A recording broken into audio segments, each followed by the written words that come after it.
Embarrassing. I hated my mother. I was really good at not liking her. I told everybody how much I didn't like her, how bad she was. She should have done this. What kind of woman does that? Anger is not sustainable. You don't learn anything else. Anger is not sustainable. It may help you for a while. It may give you some focus, intensity. You want to prove somebody wrong, you want to do that. Anger is not sustainable. Love is a thing you need. And I needed to love her. Coach was saying, football coach was talking to me. I knew you guys lost your first game. Where's the football players at? Over in this corner. So I knew the football team lost their first game because I've been working with Coach Cole, who's done a great job of organizing this and communicating and just being a master communicator. Thank you so much. But I talked to him after the first loss. I was like, Coach, somebody lost the other day. It looks like, yeah, we, just got to get better, Coach. That coach's talk stuff. Then I look up and it's like they won 10 in a row. So I asked Coach, I said, what happened? How you just realized that? He said love. They start loving each other. Wow. That's a transformative energy. There's a power inside of that. And the real deal is you can't fake it. You can't fake it. And sometimes things will get over and you'll realize, God, I should have loved more. Like I should have done more. I should have loved my mother more while she was here. Instead of getting a call that she's in the hospital and she could die, she may not make it, another 48 hours, you probably need to get here, start planning the funeral. I should have probably taken the opportunity to love her more. I loved her for 2.5 years, watching her die. Just went to the cemetery yesterday. And all I can say, I don't like talking to the grass. All I can say, I wish I would have loved you better. I wish I would have loved you better. So I just challenge you to do that in your own life. I loved her for 2.5 years, watching her die. Just went to the cemetery yesterday. And all I can say, I don't like talking to the grass. All I can say, I wish I would have loved you better. I wish I would have loved you better. So I just challenge you to do that in your own life. You don't have to be mom. You may love your mom to death, but if you don't, love her better. Your father, love him better. My father's not in my life. I don't know what his birthday is. He doesn't know what mine, but I love him for where he is. He gave me all he could. That's all he had. I embrace and I accept that. Your teammates. This thing is over. 12 months, some of you will be on to something new. 24 months, on to something new. 36 months, on to something new. 48 months, everyone in this room will be gone.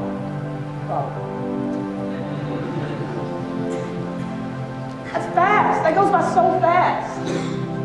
So in order to accelerate your performance, your success, and what you're going to get from this opportunity, I challenge you to just let go of whatever it is. Anger. If you got things that happen in your life that you haven't quite dealt with, maybe talk to someone about that. Maybe be open and vulnerable. Because that energy right there allows us to love and see ourselves as someone else. I think it's important. Don't wish you would have loved your team better. Don't wish you would have loved Lenore Ryan University better. Don't wish you would have loved getting up and working out and playing on your team or taking those bus rides. Don't wish you would have loved it better. The thing about this, I didn't know my mom was going to die. You know this is going to end. You know there's a beginning of when you started your career here. There's a dash and then there's an ending. And so you know. So for you to be intentional and deliberate about what you do and how you address this, I think is very, very key. Very key. I created 7 steps to make adversity your advantage because I coached a lot of, not myself was one, but I coached a lot of kids who are insecure, had stuff going on at home as well, doubts. I think adversity, left unattended, can lead to death. My mom died at 62, spent the last 2.5 years of her life in the hospital. And I spend a lot of time in hospitals and nursing homes, and I'm walking by, and people are in there that don't have to be in there. They're in there because they allow toxic behaviors, because of some pain they felt, take over their life. So I created 7 steps. And these are things that I just learned firsthand. The black was killing me. Acknowledge what's going on. You got issues at home, acknowledge it. You got issues with your game, your sport, you're not fast enough. You need to be more fit. You need to study more to get the grades you want. Whatever it might be, acknowledge it. Talk about leadership. That's what leaders do. They take personal responsibility so they can own their own outcome. Acknowledge it. The second thing you should do is accept what you just acknowledged. Accept it. In 2004, I lost the love of my life, my grandmother, to lung cancer. And I could acknowledge that she was gone, but I was not accepting that. I'm not accepting not having her here. And that attitude, combined with the other layers of pain I had, started drinking to have fun, to be happy, to be excited. One night a week, turned to 2 nights a week, turned to 3 nights a week. I got really good at drinking, y'all. Really good. And at 29 years old, assistant coach at UNC Asheville, right down the road west, I drove down a one-way street with a blood alcohol level 3 times the legal limit. Embarrassed. You maybe have made some mistakes that you're embarrassed by too. Embarrassed. The officer is saying, you have the right to remain silent. I'm saying, this is not me. This is not me. This don't match the vision I have for myself. And I knew then, first of all, you don't got a safety net.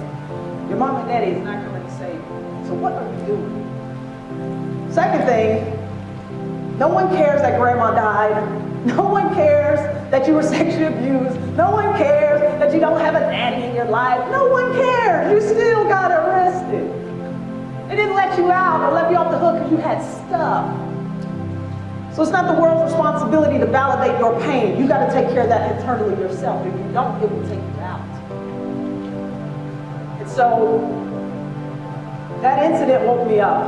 I said, no more. I'm done.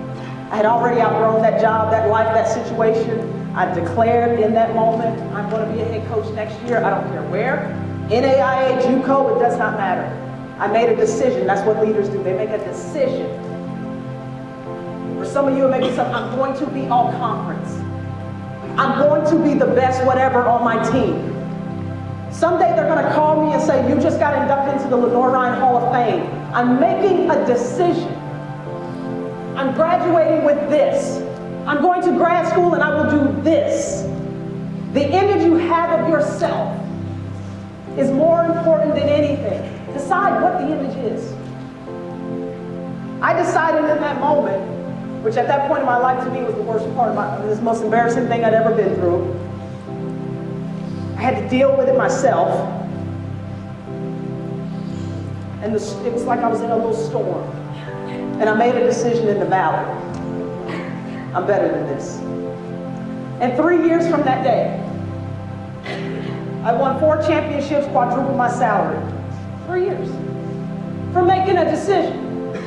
And the other thing I did was I accepted the fact that my behavior was out of line. And it didn't matter exactly why my behavior was out of line. It didn't matter that grandma died. It didn't matter that all these other things happened. That I had to accept my life and own my own outcome. So I'm challenging you, stop blaming. There are 3 things you can be doing in your story. You can be the victim, which I was really good at. You can be a villain, which being negative towards my mom, I was a villain. Or you can be the hero. You can decide. But that victim and villain stuff will take you out. This is your story. And what leaders do is they take responsibility for their story. I'm not blaming anyone else for why I'm sitting on the bench. I'm not blaming anyone else for why I can't get an A. I'm not blaming anyone else for why I got a DUI. That's on me. I was being a victim. And I flipped that. Because I am the power, I am the magic, and I cannot be stopped. And sometimes I had to remind myself of that. You will have to remind yourself of how great you are. And that the scars that you've been through and the battles that you've been through have left scars in you. Bring them to your next battles. Roll up your sleeves and remember, oh yeah, I got through that. Sometimes I have to look in the rearview mirror and realize, this is not supposed to happen. I'm not supposed to have made it out of Guilford County. Like, really. Some of you shouldn't have made it out your home. Some of you should not have made it. You did. You did. Sometimes you got to remind yourself that I'm the 1%. I'm the 1%.